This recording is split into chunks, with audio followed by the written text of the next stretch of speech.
Assalamualaikum warahmatullahi wabarakatuh. Sejawat sekalian, bertemu lagi dengan saya Ardi Vindiartini. Hari ini kita akan mendiskusikan di dalam video yang ketiga tentang teori dan filosofi kurikulum dalam modul pengembangan kurikulum 2. Dalam video ini kita akan membahas adaptif kurikulum. Setelah dalam 2 video sebelumnya kita sudah membahas tentang system based medical education dan competency based kurikulum. Tentunya di dalam membahas adaptif kurikulum ini kita selalu mengaitkan diskusi kita dengan topik bahasan sebelumnya tentang system based medical education dan competency based kurikulum. Apa yang dimaksud dengan adaptif kurikulum? Adaptif kurikulum sering disetarakan dengan upaya kurikulum program pendidikan kedokteran dan profesi kesehatan di dalam menyediakan kesempatan personalized learning, yaitu pembelajaran yang sangat memperhatikan karakteristik individu mahasiswa, yang secara simultan kita harapkan dalam kurikulum program pendidikan kedokteran dan profesi kesehatan kita mampu mendorong kemampuan terbaik dari mahasiswa sesuai dengan karakteristiknya masing-masing sehingga mereka mampu mencapai kemampuan yang diharapkan atau kompetensi yang diharapkan. Di dalam penerapan kurikulum berbasis kompetensi, kita sudah mengenal bahwa karakteristik mahasiswa ini sangat perlu kita perhatikan.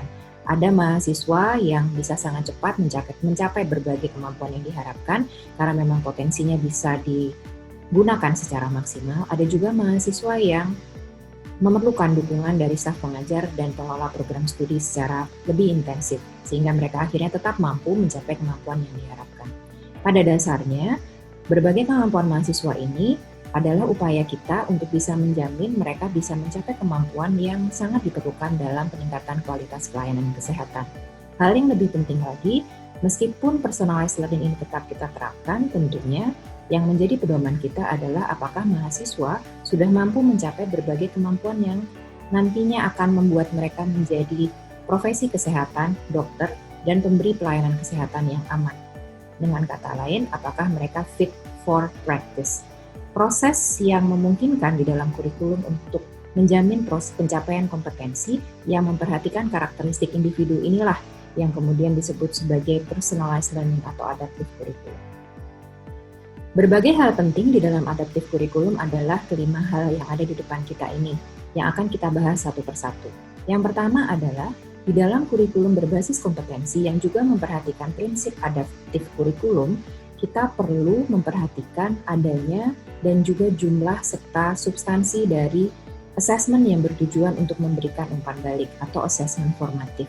Sejauh mana sistem assessment kita atau sistem evaluasi hasil pembelajaran kita sudah memberikan kesempatan kepada peserta didik untuk dapat mengevaluasi diri dan mendapatkan umpan balik yang konstruktif. Yang kedua adalah bagaimana kurikulum kita sebetulnya memperhatikan karakteristik peserta didik dan memberikan tanggung jawab pencapaian kompetensi tidak hanya kepada staf pengajar dan pengelola program studi, namun juga kepada mahasiswa. Karena kurikulum berbasis kompetensi yang juga adaptif perlu menerapkan apa yang disebut sebagai student-centered process. Artinya, mahasiswa perlu bertanggung jawab dan perlu belajar untuk menjadi self-regulated learners yang baik. Self-regulated learners yang baik artinya mereka yang mampu merencanakan pembelajarannya akan seperti apa, mereka memiliki tujuan akan mencapai kompetensi apa dalam suatu tahap tertentu, dan bagaimana mereka akan menjalani prosesnya, dan mereka mampu mengidentifikasi potensi-potensi diri dan lingkungan yang mendukung. Setelah itu mereka bisa mengimplementasikannya dalam proses pembelajaran sehari-hari dan mereka bisa mencari umpan balik yang konstruktif untuk mereka, tetap mengevaluasi diri dan kemudian mengevaluasi seluruh capaian melalui asesmen formatif dan juga asesmen sumatif yang diperolehnya. Setelah itu kemudian mereka akan memanfaatkan berbagai data ini untuk meninjau kembali tujuan dan proses yang akan ditindaklanjuti. Proses ini secara keseluruhan adalah suatu bentuk siklus self-regulated learning yang kita harapkan juga dapat diterapkan oleh mahasiswa atau peserta didik kita di masing-masing institusi sehingga kita bisa betul-betul mendapatkan mahasiswa dan peserta didik yang mampu bertanggung jawab terhadap proses pembelajaran dan pencapaian kompetensinya. Yang ketiga adalah peran dari staf pengajar.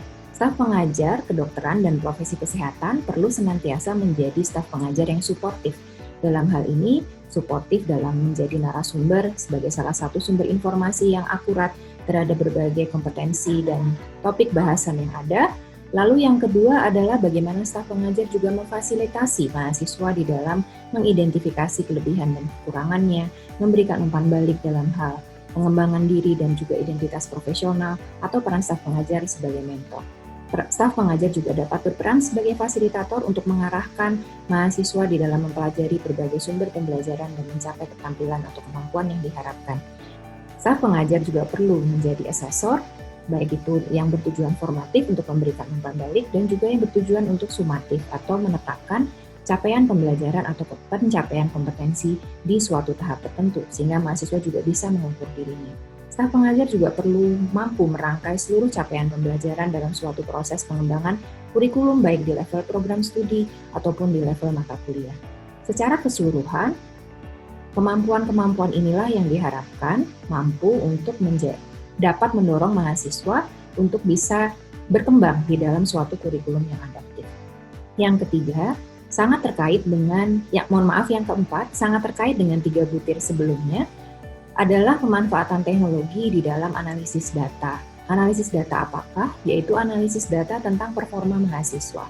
Apabila kita mendapatkan data atau portofolio mahasiswa sepanjang masa pendidikannya, tentunya kita berharap kumpulan dari data ini, baik data yang sifatnya naratif, umpan balik terhadap kemampuan mahasiswa, dan data yang sifatnya kuantitatif, nilai-nilai yang diperoleh oleh mahasiswa, itu bisa diakumulasi dan bisa dievaluasi di setiap tahap, sehingga kita mendapatkan gambaran tentang capaian pembelajaran dan pencapaian kompetensi serta kualitas oleh masing-masing mahasiswa.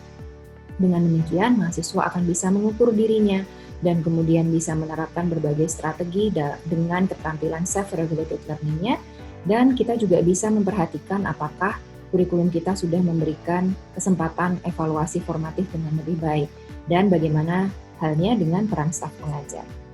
Yang terakhir, seluruh proses pembelajaran dalam kurikulum yang adaptif perlu senantiasa diperbaiki secara berkelanjutan. Di dalam modul pengembangan kurikulum 2 ini, kita juga akan mendiskusikan prinsip penjaminan mutu yang di dalamnya juga akan ada upaya untuk melakukan evaluasi kurikulum. Kita perlu mengidentifikasi sejauh mana dari berbagai komponen kita sudah memberikan upaya yang terbaik untuk mendukung pencapaian kompetensi dari mahasiswa. Jadi 5 aspek ini secara keseluruhan akan mendukung kurikulum program pendidikan kedokteran dan profesi kesehatan sebagai kurikulum yang adaptif dan memperhatikan kebutuhan mahasiswa. Bapak Ibu sekalian, dalam beberapa tayangan ke depan saya akan menyampaikan beberapa contoh upaya yang sudah dilakukan oleh program studi pendidikan kedokteran FKUI. Yang ada di depan kita ini adalah upaya dalam seleksi. Bagaimana di dalam seleksi kita juga mengupayakan adanya evaluasi tidak hanya terhadap capaian akademik tetapi juga kepada aspek non-kognitif.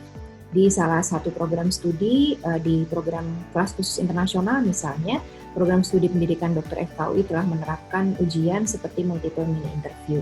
Dan di kelas reguler juga sudah dilakukan uji coba untuk situational judgment test.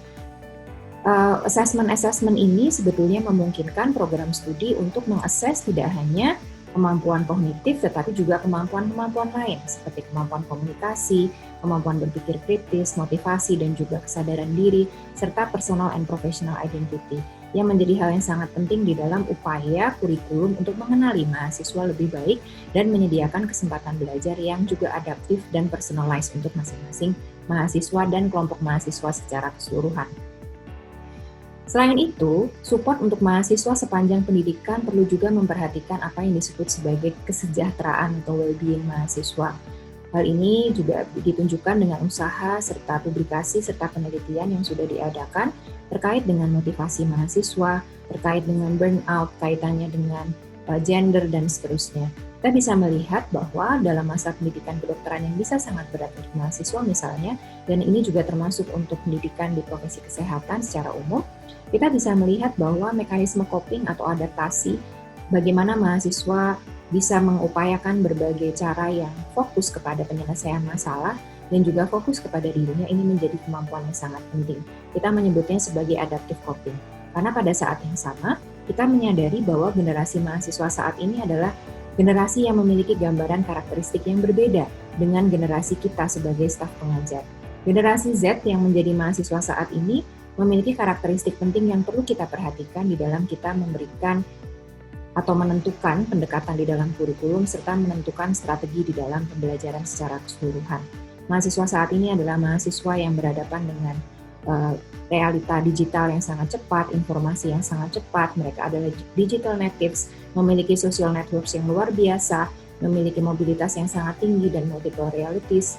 Di saat yang sama mereka banyak memerlukan komunikasi dan banyak memerlukan dialog yang sangat penting, dan di saat yang sama mereka juga sangat realistis dan sangat unik, sehingga kita perlu memperhatikan kemampuan dan karakteristik masing-masing mahasiswa kita dalam upaya interaksi melalui interaksi staf pengajar dengan mahasiswa dan upaya di dalam kurikulum secara keseluruhan.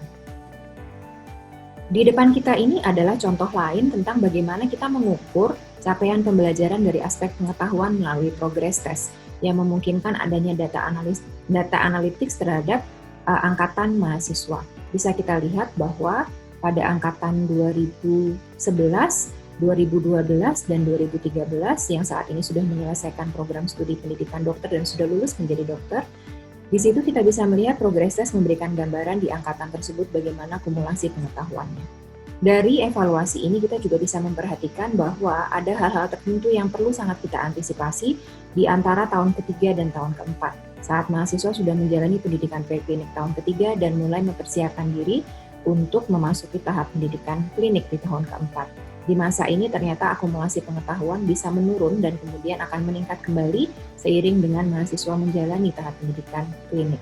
Hal ini mungkin bisa kita terapkan dalam bentuk penyesuaian di dalam kurikulum tentang bagaimana kita mendevelop atau membangun suatu kurikulum atau modul yang memungkinkan transisi yang lebih baik antara mahasiswa, antara tahap preklinik dengan tahap klinik. Itu adalah salah satu contoh. Baik, Bapak Ibu sekalian dan sejawat sekalian, dalam kurikulum adaptif kita juga perlu mengidentifikasi berbagai sumber pembelajaran dan media pembelajaran yang memungkinkan mahasiswa mencapai berbagai kemampuan yang diharapkan dengan karakteristik masing-masing. Kita bisa melihat adanya pemanfaatan distance learning, massive open online course, webinar, journals, repository kasus, simulasi, artificial intelligence, gaming, real patients, dan pembelajaran berbasis komunitas, dan banyak hal yang lain. Pada dasarnya, berbagai kesempatan belajar ini perlu kita perhatikan bagaimana kita merangkainya di dalam kurikulum, disesuaikan dengan capaian pembelajaran yang diharapkan, disesuaikan dengan proses yang kita harapkan, dan juga ditentukan oleh karakteristik mahasiswa secara keseluruhan. Bila kita melihat bahwa mahasiswa kita memerlukan dukungan lebih, tentunya kita berharap kita bisa menyediakan media pembelajaran yang sesuai dengan karakteristik mereka, sehingga upaya kita untuk menghasilkan lulusan dengan capaian kompetensi yang diharapkan tetap bisa terlaksana dengan baik. Baik, Bapak Ibu sekalian, tentunya di dalam adaptif kurikulum ini kita perlu melihat kembali, sangat penting untuk kita mengevaluasi sistem evaluasi hasil pembelajaran. Apakah kita sudah menekankan juga aspek tujuan formatif di dalam asesmen kita? Karena tanpa tujuan ini, tanpa tujuan dan upaya untuk memberikan umpan balik, kita tidak akan pernah mampu untuk menyediakan dukungan yang adekuat untuk mahasiswa, dan kurikulum kita tidak akan pernah bisa disebut sebagai kurikulum yang adaptif. Selain itu, hal penting yang lain adalah terkait dengan upaya untuk mengidentifikasi kebutuhan pembelajaran yang berbeda antara satu mahasiswa dengan mahasiswa yang lain, dengan tetap melibatkan mereka sebagai self-regulated learner yang efektif. Oleh karena itu, sebagai pengelola program studi, pengembang kurikulum, kita juga harus memikirkan apakah staf pengajar kita juga mampu menjadi staf pengajar yang suportif, yang tidak hanya memfokuskan diri kepada upaya pencapaian kompetensi, tetapi juga pengembangan diri mahasiswa secara keseluruhan. Oleh karena itu, saya mengajak sejawat sekalian dan Bapak Ibu sekalian untuk melihat dan melakukan refleksi yang ketiga terkait dengan teori dan filosofi kurikulum. Yang pertama adalah sejauh mana institusi kita, program studi kita di tempat masing-masing sudah menerapkan asesmen yang tujuannya adalah untuk formatif dan memberikan umpan balik konstruktif. Yang kedua adalah sejauh mana sebetulnya kita sudah mengupayakan untuk mengenali karakteristik mahasiswa kita. Bagaimana mekanisme copingnya, bagaimana motivasinya, bagaimana kemampuannya untuk mengatasi burnout, bagaimana ketahanannya, dan seterusnya. Demikian Bapak Ibu sekalian, kita akan melanjutkan diskusi tentang pengembangan kurikulum 2 di topik selanjutnya. Terima kasih banyak atas perhatiannya. Wassalamualaikum warahmatullahi wabarakatuh.